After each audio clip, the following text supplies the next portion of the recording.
Hello and welcome. In this tutorial, we are going to be using different polygon modeling tools and techniques in order to start a model of an ATST walker. This is from the Star Wars films. It's one of my kids' favorite things, so I figured this would be a great thing to model. Now, to start with, what we're going to really be focusing on is the top section. And so far in our tutorial series, we've covered primitive modeling and we've covered spline modeling. And I used to, and it's still on YouTube, but I also did an X-Wing, but the X-Wing takes a lot of time to get the complete project done. And so I wanted to trim the fat a little bit and make this tutorial a lot shorter. And so we're going to be doing kind of the same concept where we're going to be learning how to use these different views in the viewport so we can actually see what we're looking on and use these as a reference to model. And then we are going to be using some primitives to start the process. And we'll actually kind of sketch out with primitives the legs and the entire object, but then we're going to be focusing our efforts just on this part with the idea that the skills you learn here you could apply to every other part of this body in here as well. Okay, so let's go ahead and get started, and we're going to drop this image in. You can find this online if you just search ATST Walker schematic drawing, you will find it. You can download it, and then you can use it in your files. If you're in the class, it's available on Canvas. So I'm going to go ahead and minimize that. And then what we need to do is the first step is we want to show all four views. So I'm going to click the toggle active view button up here. We can see all four views. And then because we're using the same image for each of our three views, what we're going to do is we're going to go to one of these three views, and we're going to say go to view. We're going to go down, we're going to say configure similar. What this allows us to do is it allows us to make changes to all three of these at once. So the tab that we want to go to under our attributes over here is the back tab, right? And that sets the backdrop for our window. And so here you'll see there's this image. I'm going to go ahead and click on the file thing. And because I've already been here, I have it here. I just named it ATST2, or maybe that's what it was named when I downloaded it. I'm not sure. I'm going to hit open. And I will get the same image in all three of these. Now, there's one other setting we're going to change together, and then we will go individually and make some adjustments. So the first setting that we will change altogether is we're going to dial up our transparency. That's down here. Because what that allows us to do, right, is it basically makes it easier to see what we're doing when we start modeling, because we won't have so much conflict with the background image and our foreground image. Then the other thing that we're going to do is we're going to go ahead and we want the base of this. We're going to have our model start at 0, right? So we're going to go ahead and take our Y offset and we're going to start increasing that. And I want you to notice what happens there. And because the top view, we don't actually have a top view, so we're going to deal with that in a little bit. But we're going to go ahead and scale this offset up, and I'm just clicking and dragging in the number field. And once I get to a place where my feet would be on the ground plane, that's about where I want to stop. So it looks like 155 is pretty good. I could zoom in a bit and see how far off I am. It looks like I could actually go, I could go down to 154. Yeah, 154 should be fine. And I just want to make sure that that translated to all of them, but I'm pretty sure it did. They all look about the same. Okay. So now I want to change a few of these on their own, right? The right side is exactly where I want it. This is the side that I want. I'm happy. But if I zoom out here, right, what I'd really like is for this to be centered here. So I'm just going to go ahead and select one of these panes. I'm going to go to view for this pane. I'm going to say configure. That makes sure that I'm only on this pane. I'm not adjusting any others. And then I can go ahead and click and drag and get close to center here. Then I'm going to go ahead and make my view full screen. And I'm going to recenter this. And I'm going to zoom in because I want to make sure that I'm actually centered on the model and I'm not just approximately centered. And so you can see I can probably use that line as a center line. If I come down here, there's also this line right there that would be a center line. So it looks like I need to nudge my way over just a little bit. And I think I can do partials. So I'm going to say 233.5, and let's see what that does. Oh, no, 234.5. There we go. That set it exactly dead center. And this is important, and it looks like things might not be perfectly in the center. The question is which part of this is the most centered in the drawing. That doesn't look centered at all. Let's go ahead and adjust this a little bit more. It does look like 233, somewhere in there. Maybe just straight 233 is that's probably the best bet. It's not ever going to be absolutely perfect, but we can get it somewhat close. It just makes lining things up and modeling things a little bit easier, because once we start working on this, we're going to be using the symmetry tool a lot in order to set things like we're going to make one leg, but we're going to use symmetry to create the second leg. And a lot of the other effects that we add on here and parts we put on here, we're going to do the same thing with. Okay, so we've got those two set up. Now, the other view that we actually have available is the back view. And so if I go ahead and open up all 4 panes again, instead of this top view, which isn't going to help us in this case, I'm going to go ahead and go to my cameras for this pane, and I'm going to go to, I'm going to go down here to my projection, and I'm going to say back. And then once I've done that, I'm going to go ahead and say view, configure, and you'll see now I can go ahead and adjust my X offset and more or less, again, get in the center here. Let's go ahead and make that the full screen. We're going to zoom in a little bit and rearrange our view. If you don't remember, you hold the 1 to pan across the frame. Okay, so it looks like, again, I might need to go to -233, or in this case, maybe 232 looks absolutely perfect. Okay. All right, so we've got this part of our file set. This is an important moment to save our project, and not to just save our project, but to save our project with assets. And the reason we're doing this special type of saving is because if we save this file and we're not working on our own computer, say you're working on a lab computer at a university, and you upload the Cinema 4D file without this image file, then when you go to open this up, the image file will be gone. Now, the file path will still be here, but the image file didn't get uploaded with it, and so that can be a problem. So the easiest way to make sure everything's where it should be is you go to File, and you just want to start off by saying Save Project with Assets. And once we do that, you can see copy file assets to texture folder, etc. Presets are default. And we're just going to hit OK. Once we do that, it'll pop up a normal dialog. And so I'm just going to go ahead and say AT-ST Walker model. I'm going to hit save. And when I do that, I want you to note in the viewport here, my file path has changed to just be the file name. So if I go to my folder, I want you to note that now there's this folder here called AT-ST Walker model. And if I open that up, I've got my Cinema 4D file in there, and I've got this text file that now has this saved. So now if I'm working on multiple computers or sharing this with somebody for them to do work on, or whatever the case it may be, I can take this folder and I want to zip that folder and share that folder or upload that folder, however the system you use works. And then all the images are in there. And this is great to do from the beginning, because then when you go to texture an object later in the process, any of those texture files will also be able to be saved in that texture folder, and you won't forget or lose any work. Okay, now that we've begun our process and we have our background set up, let's go ahead and get started modeling. I'm going to go ahead and start in the right view. It doesn't really matter which view I go with, and I'm going to create a cube.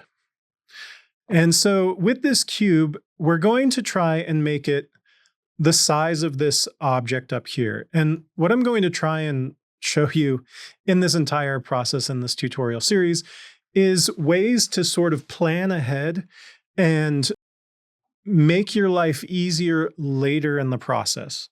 And so one of the ways we can make our lives easier is by starting with as few polygons as possible, starting with the simplest shapes that we can, and slowly building things out and seeing how things work before we get too involved in the process of detail and other things. So to start with, right, I'm in my side view. I'm going to go ahead and scale this down and scale this over. And then I'm going to make adjustments to the position until I'm happy with it more or less enclosing the general shape. I want you to note as well that I'm not doing anything with this bottom section here yet. That's something that we're going to be using some of the Polygon pen and some other tools in order to actually create more geometry here to build stuff out once we get the general shape of this thing set.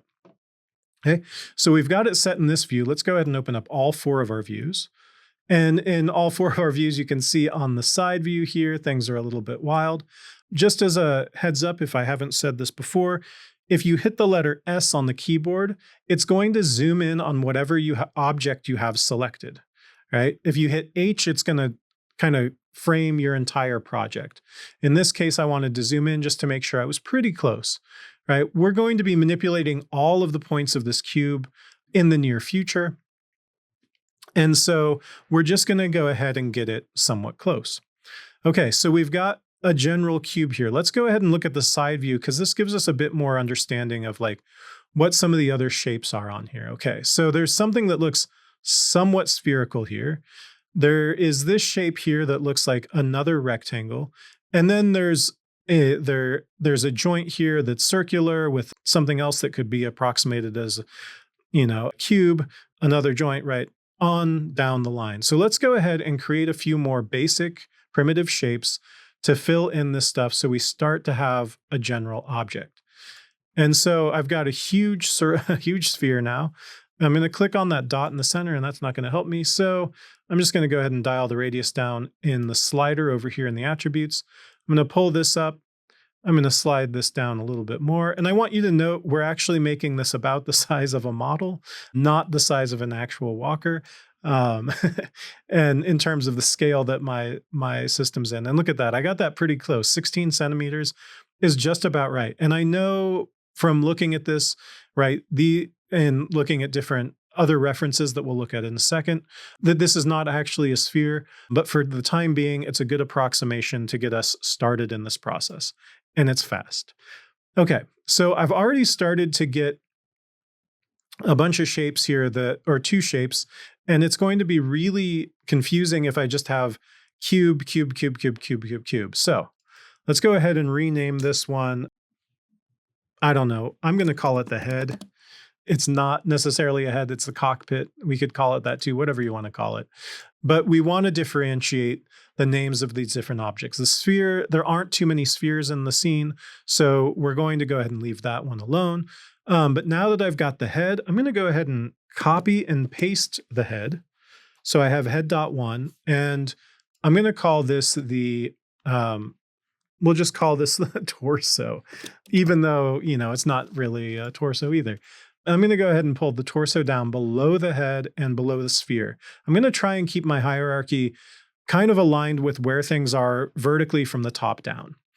Again, this is all to make my life easier when things get more complex.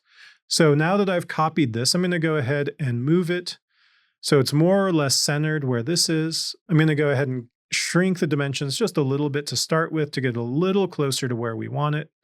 It looks like I could probably scoot this over this way a touch. And again, I'm not worried about this plate here. I'm more worried about the last little bit that extrudes here. And then we're going to go ahead and rotate this. So I'm hitting the letter R on the keyboard to get my rotation tool. You can also click over here. And I'm going to go ahead and rotate a few degrees, shrink this down a touch more.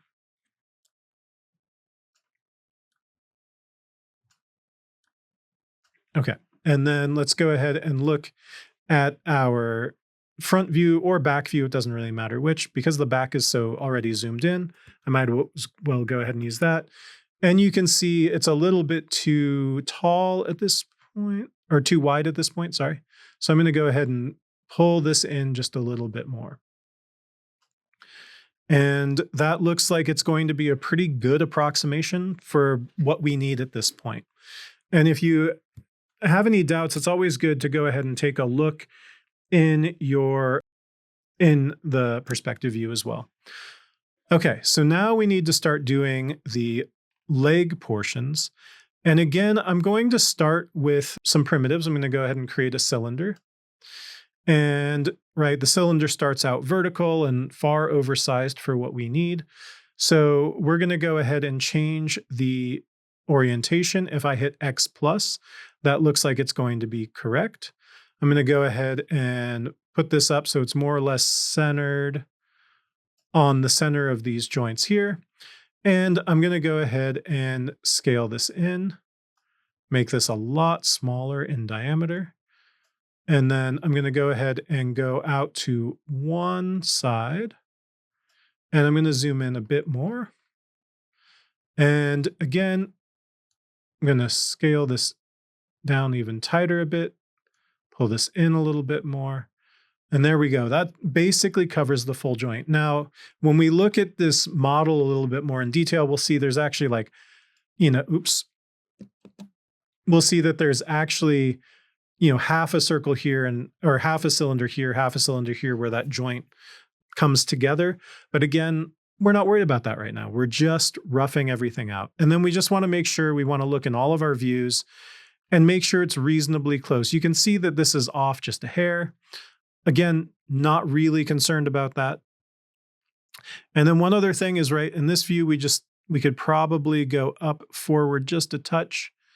And you can see, maybe just forward a little bit.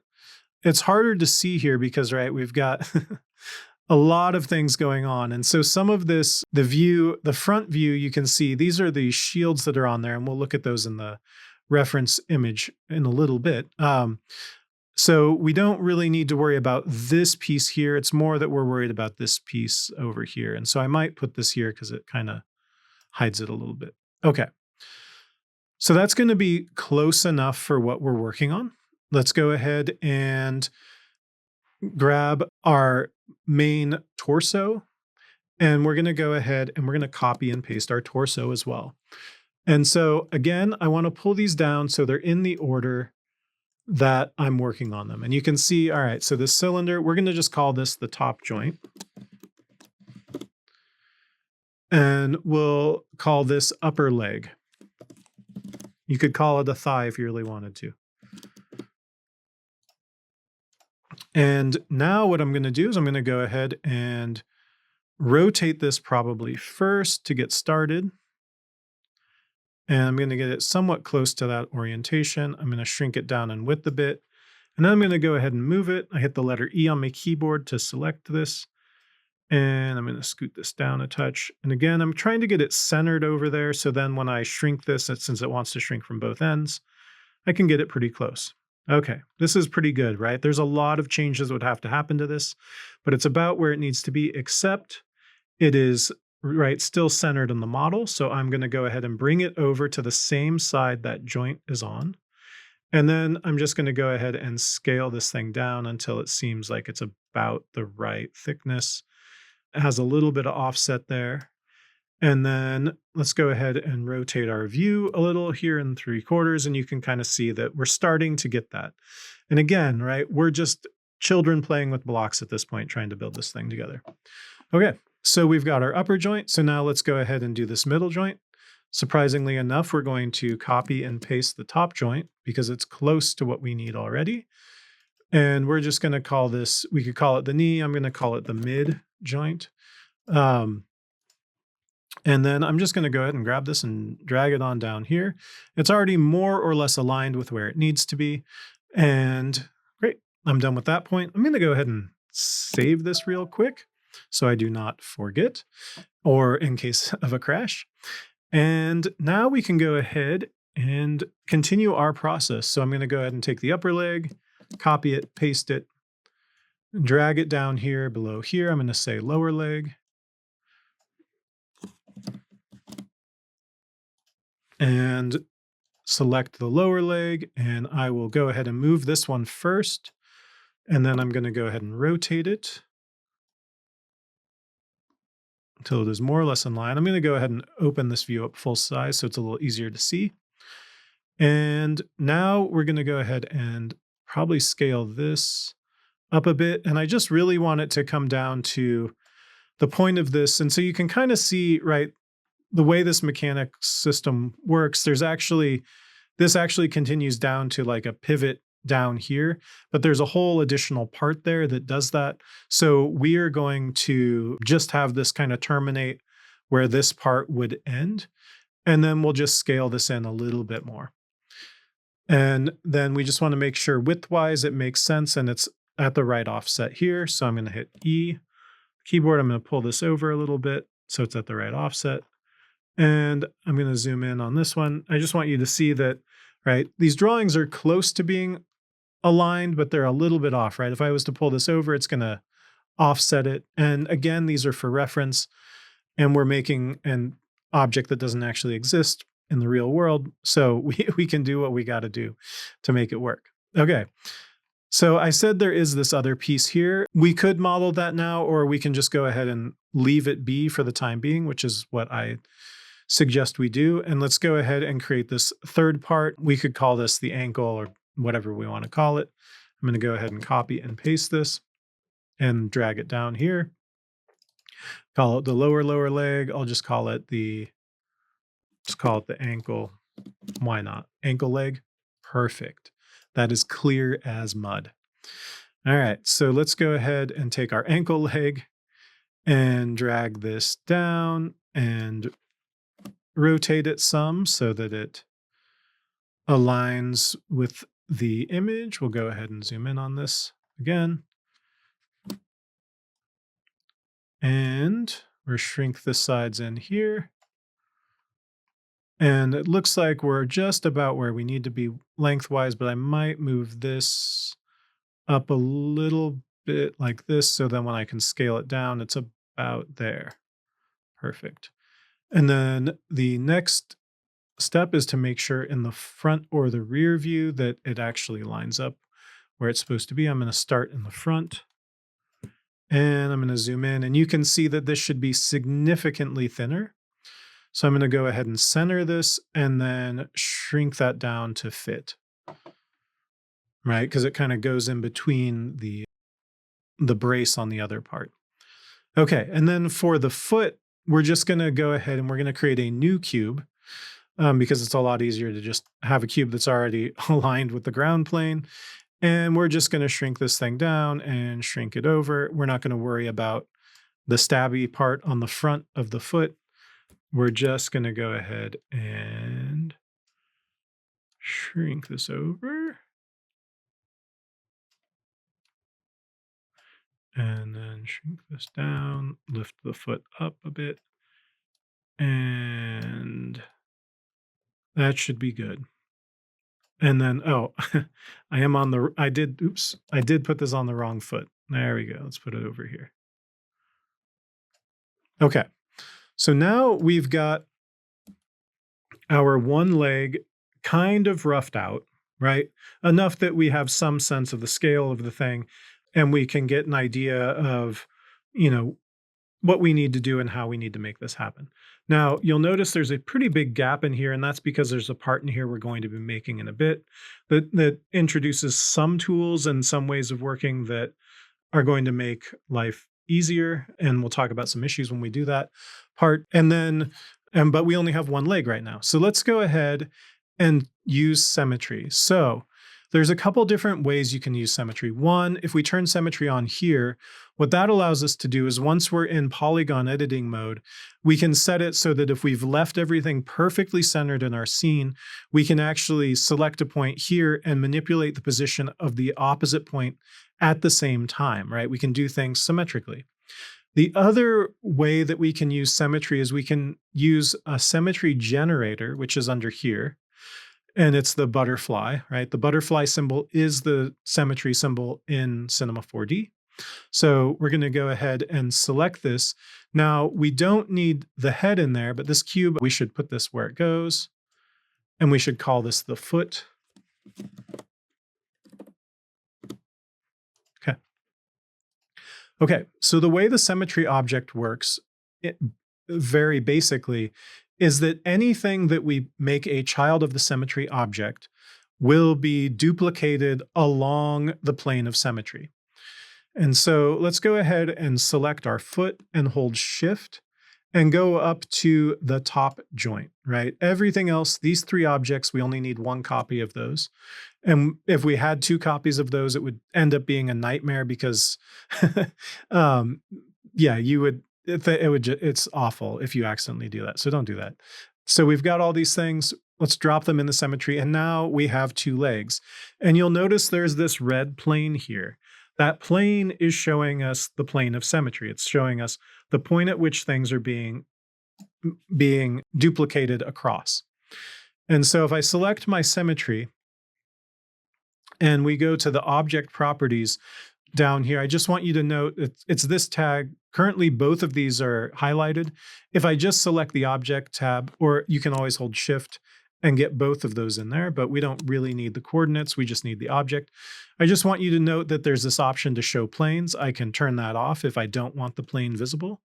There's also a different type of symmetry. There's planar or radial. Radial is round, radius, right? It allows you to do like 5 or 6 points of symmetry, essentially around a circle, around a center point. And then this is basically how you turn symmetry on or off. If I turn this off, right, we have no symmetry. If I was to turn this on, let's go the other way. Let's see, it doesn't really matter, right? It's going to be a symmetrical, right, copy in the Y direction or in the Z direction, which, can do interesting things and can be really useful in certain cases, but that's not what we want in this case, right? We would just want the default setting. And there's other things you can do with symmetry. You can weld when you have points that come to the same plane. We're not going to worry about any of that stuff right now. Yeah, but we've got our two legs. Let's go ahead and save our scene.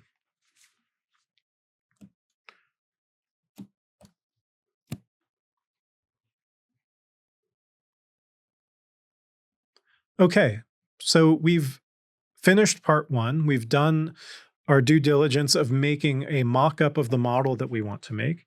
And now it is time to start actually making this part of the model look like a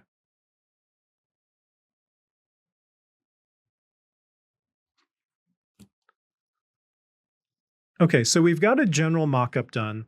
There's one part of this model we haven't made yet that is the last connection that connects from the torso to the top joint here. And the reason we didn't make that yet is because if we look at our schematics, if we pop this open and we look at the schematic, it's really, really, really challenging to see exactly what that looks like and how it attaches to the model. And so this is a case where, right, the schematics are really useful for getting our proportions correct and general layout done. But when we're looking for finer details, they tend to end up lacking resolution in there. And so it's good to have as many possible references as you can. In our case, I found images of the Bandai model that you can buy and of this object. And so now you can already start to see a bit more about how this object looks and about all the detail, right, that's available to model on the surface of this object. And you can see here's another great shot. So really what we need is really like an elongated cube with rounded ends that we could essentially put a cut into to connect the other side. And I don't honestly know if that's exactly what this looks like in the movies, or if this was just how they did it for this model so you could pose it in different ways. And we don't need to look inside the body yet. But those two images really help us understand what these are and how they attach to the legs. And so let's go ahead and make those objects. And in making these objects, we're going to learn a little bit about some of the tools we've got available. So first, let's rough out the object. It's basically just going to be one more cube that we've elongated. And so I'm going to go ahead and use the upper leg as that piece. I'm going to go ahead and say copy and paste that. And I'm going to leave it up here at the top of the hierarchy. However, and I'm not even going to put it in the symmetry yet. We don't really need it in there. But what we do need to do is we need to go ahead and move this over a little bit. And then we need to rotate it so that it lines up the way it's expected to. And then it's about the right length. So I'm going to go ahead and start by rotating this. And I'm not worried about rotating it so that it comes in contact with both pieces of the model yet. I want to keep this somewhat easy to work with, and having it off angle and multiple orientations is not really helpful for modeling at this point. So it's a little long still, so I'm going to go ahead and shrink it down. I also know that this tends to be a little bit narrower, and we can look at how this looks in those views we were looking at before. You can see it's not quite as thick as the rest of the leg. It's kind of a little bit smaller. So I'm going to go ahead, although I feel like I need to make this a little skinnier and maybe make it a little bit taller. And that should be kind of a good approximation. Okay, so now the next step in this process is we need to make the rounded ends here. And I want to use this as a way to introduce the idea of polygon modeling and making things editable and using other generators to connect things and put pieces together. And so we're going to start by taking this one piece, and let's go ahead and we'll just call this hip joint or something like, let's just call it the hip joint, because that's really what it is. It's two sets of joints that allow hip-like movement in here. So I'm going to say hip joint. I'm going to go ahead and copy this, but I'm not going to copy it to this scene. I'm going to go ahead and create a new scene, and I'm going to paste it in the new scene. And that's because it makes it a lot easier to work on. And there's another way we can do this in the scene, and we'll look at that in a second. But to start with, we're going to do this here. It's just a lot easier to work with. Okay. So we've got this set. Now, what we need to do is we need to be able to align a cylinder on this side and a cylinder on this side to create those rounded ends. And again, right, we're not worried about the cutouts yet or anything like that. We just need these parts to align. And so we're going to use the snapping tools. And the snapping tool is this magnet with an electrical sign over it. If we click on it once over on this side, it's going to turn snapping on. If we click on the gear, it's going to pop open the snapping tools. And so in the snapping tools, we've got it set to auto snap, guide angle, snap radius, all of that's fantastic. And currently it's just set to snap to points. We're going to go ahead and say polygon and check midpoint as well. And then we're going to go ahead and close this. And we're going to go ahead and create a cylinder. And now that we've got our one cylinder created, let's go ahead and find it in our scene. And you can say, yeah, that's a little bit too big. So we can shrink it down and get it marginally close to what we need. And then let's go ahead and move this cylinder. Now, one of the things we could do is we could manually drag it up here and try to align it with all of this. Even just to start with, that's going to be kind of obnoxious. So what we want to do is we want to go to our hip joint. We want to go to the coordinates. And if I click on the letter P here, and then I hold Shift and I click on the letter R here, you'll notice that it's highlighted the X, Y, and Z position. It's also highlighted the rotation parameters as well. And then if I right click and I go down to copy, and then I come over here to cylinder and I go to the coordinates here, and you'll notice that they're highlighted as well. And I just right click and say paste identical. Then what it's going to do is the cylinder is going to jump up here and it's going to be at the exact same rotation. And the center is going to be centered with the cube. So this allows us to, right, now I can slide this down and it should, well, maybe not perfectly snap, but we can go ahead and get this to set in here. And then we can go ahead and slide this over to the end, and you can see now it's starting to snap. And what's snapping is the center of the axis, right? It's thinking about snapping to that corner. We don't want to do that. We want to snap basically to that plane on the front side of this cylinder. Now, the other thing we can say is, okay, where our dimensions are a little bit off, right? So if I pull this, now I can snap to that point.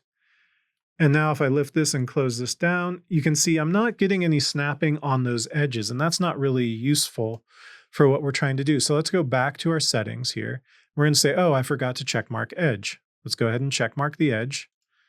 And now we can go ahead and snap that perfectly where we want it to be. And now to create the other side, we're going to go ahead and hold down Control, and we're going to click on this axis, and we're just going to drag until we snap to the other end. And so now we have something that looks like a contiguous piece. However, depending on how we try and join this, we're potentially going to get a lot of nightmarish polygons when we do this. Now, one of the issues here is that we have three objects, right? We could bool this together and then bool it again, but that's really clumsy. And there's a good chance that there's going to be problems because these two surfaces intersect so perfectly. And so what that means is oftentimes our object will completely disappear when we go to bool it together, and we don't want that to happen. So instead, what we're going to do is first, we're going to take this first cylinder and we're going to go to the slice tab on the cylinder. So if these settings aren't up in the attributes, click on the cylinder, click on slice, and turn on slice. Now, we're not going to notice anything right away, and that's because we need to first turn off our hip joint.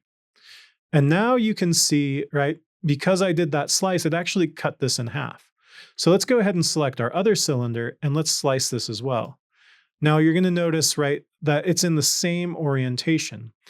And the way to fix that is, right, by default, it goes from 0 to 180. What we want is and right, that's right, basically 0 to 180 degrees or vice versa. I can't remember which way it starts at 0 and goes to 180. I don't know which way it goes. But what we want to do is we want to be on the other half of this. We want to say we want to start from 180 and go to 360, right, to make a full circle, but we only want the second half of the circle. So we say 180 to 180, we get nothing. But then if we change that 180 to 360, we get the other half. Okay, so this is part of our solution. Now what we need to do is, if we want this to be easy to model and easy to cut things out of later, we need to make sure that all of our polygons kind of line up and match and mesh nicely. So we need to go ahead and say display Gerard shading lines. And right now, this is a lot. We don't probably need this many rotational segments. Depending on the level of detail you want on your model, you can reduce or increase or keep this the same. However, for ease, what we're going to do is we're going to go to the Object tab, and we're just going to set the rotation segments to 8, right? Which would be 16 for the entire circle, but because we've squished this into essentially a half cylinder, it doubled the number of polygons on that side. So let's go ahead and make this 8 as well. And then this is already set to 4. However, our hip joint, the actual box here, does not have the same number of polygons up the side. Now, if we go to join this together, that creates all sorts of weirdness. And it's easiest if these have the same number of subdivisions here. So in the Y direction, we're going to go ahead and set this to 3. And you'll note that those edges line up nicely. These points line up really, really well. And then in the X, let's see here, let's just go ahead and do 1, because everything terminates at this singular point due to the rotation here at the end. And for Z, we're going to go by the adage that it's nice to have square-ish polygons. And so we want to go and create something that's reasonably square. I'm going to say 9. We could maybe even do 10 or 11. 11 might be nice just because then there's a lot less, we have more uniformity across the entire object. Okay, so we've got this set so it looks like it's one piece, which it is unfortunately not at this point. There's a generator we're going to use called connect. And the way connect works is you basically put all of these three objects in a group, and then you put it in a connect, and it treats it like a single object. What we would like is not to have the generator there at all. We want to just merge this into one uniform object. However, because the cylinder and the cylinders and the box have these polygons here, that creates internal polygons and ends up causing issues, especially when we go to texture our objects, because when we go to unwrap this, we're going to have these internal polygons that are going to make life very confusing. And so this is something where it's not 100% necessary from a modeling standpoint, but when you go to the next step, when you go to texture, or when you send this off to somebody else to texture or animate, there's potential for a lot of problems to arise because these things aren't actually a single piece of geometry. So how do we solve that? Well, first, let's go ahead and turn the cylinders off, and we're going to select our hip joint. And we're going to make this editable. And what that means is we will be able to move and manipulate every single polygon, point, and edge on this object, independent of every other point and object on here. And so I'm going to go ahead and hit C on the keyboard, or to make things editable, there's this option here. Oops, no, here, let me undo that. Right. This option here is also make editable.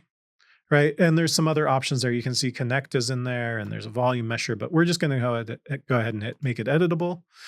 And now you'll see the ability to scale it has disappeared. And I don't seem to be able to do anything to it right now. And that's because I'm still in model mode. Right? Model mode allows us to work with primitives, but if we want to work with polygons, edges, or points, we need to go into the modeling mode up here to allow us to do that. So I'm going to go to polygons mode, and you'll see when I'm in polygons mode, everything turns blue. And that means that that's just a visual indicator that I'm in polygon mode. If I click on edges mode, it looks exactly the same. If I click on points mode, you'll see that each of the points gets highlighted as well. And so that's the kind of the visual distinction between the two. And then when you go to select something, right, if I'm in edges mode, I can only select the edges. If I'm in polygon mode, I can only select polygons. And so we want to be in polygon mode because what we want to do is we want to rotate our view. We want to select, and I'm just clicking and dragging to select the polygons here. And you'll see they turn orange when I'm selected. And I just have this end select. I'm going to rotate my view, right, to make sure all I have selected are those. And I'm going to hit delete. So I open that end up. And then I'm going to rotate my view, and I'm going to do the same thing on this end. I'm going to hit delete. Okay, so I've got that set up. Now I need to hide this, and I want you to note that now I don't have this ability to do a red checkbox. I only have these two gray dots. The top gray dot basically says, is this visible in the viewport or not? And green is it should always be visible. Gray is the default setting. And then red is no, it should be invisible. The bottom dot is when we go to render things, but we're not anywhere close yet. And then I'm going to go ahead and make my two cylinders visible. And again, I want you to see there's some crazy polygons going on in here, and we're going to get rid of those real quick. But I'm going to go ahead and hit the letter C. I'm going to select one of these cylinders. This one, I'm going to hit the letter C. And as soon as I do that, because I'm already in polygon mode, you'll see it highlights in blue. And now I'm going to go ahead and make sure and select these. Again, always wise to make sure you didn't accidentally select additional polygons. I'm going to delete that. And then I'm going to go ahead and select my other cylinder, hit the letter C, or come over here and click Make Editable and select all of those polygons and then delete them. And what this is allowing us to do is, because these internal polygons aren't there anymore, we're going to be able to weld these points together. And because we set the points to match where other points on the hip joint are, that means the welds are going to go nicely and work the way that we want them to. So the next step is to select these three objects, right-click, and go down to Group Objects. And then we're going to take this group and we're going to drop it in this Connect. And under Connect, I want to make sure I have Weld turned on and I have my tolerance set to something manageable. Tolerance is basically like how far apart can 2 points be and still be welded together. In this case, 1/10 of a centimeter is perfect because these are actually directly on top of each other. And so once we've done that, we're going to go ahead and we're going to right-click on Connect and we're just going to say Make Editable. And when we do that, we now should have a single polygon object that is all connected. And it's always good when you've done a connect or a bool with polygon objects to select one of the polygons and that's at the edge where you connected the two objects and lift it up and push it down and make sure that everything is stretching and moving together. Also, it's a little bit of fun to stretch and move this thing, okay? And then once you're happy that, yes, it is indeed connected, you can go ahead and undo that step. Now, we're going to go ahead and rename this hip joint. And then we are going to go ahead and copy this object, and we're going to go back to our Walker model, and we are going to go ahead and paste it. And then we have our old hip joint. We can just go ahead and delete that. And now that we've got this one set, we can go ahead and do our final rotation. And so I'm going to go ahead and make sure I am in model mode. Oh, rotate. And you'll notice, like, where is my axis? Because we turned this into a group and everything else, the axis suddenly ended up way down here. And that is really not very useful.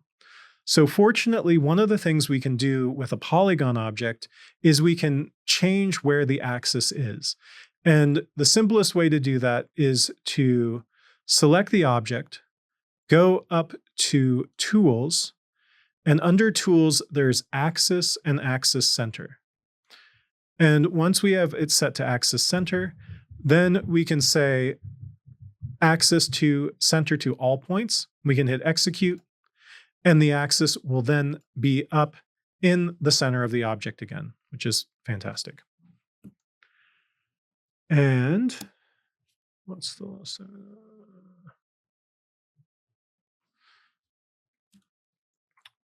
And now we can rotate it to our heart's content. I'm going to go ahead and just rotate this a few degrees this way so it gently touches those two objects.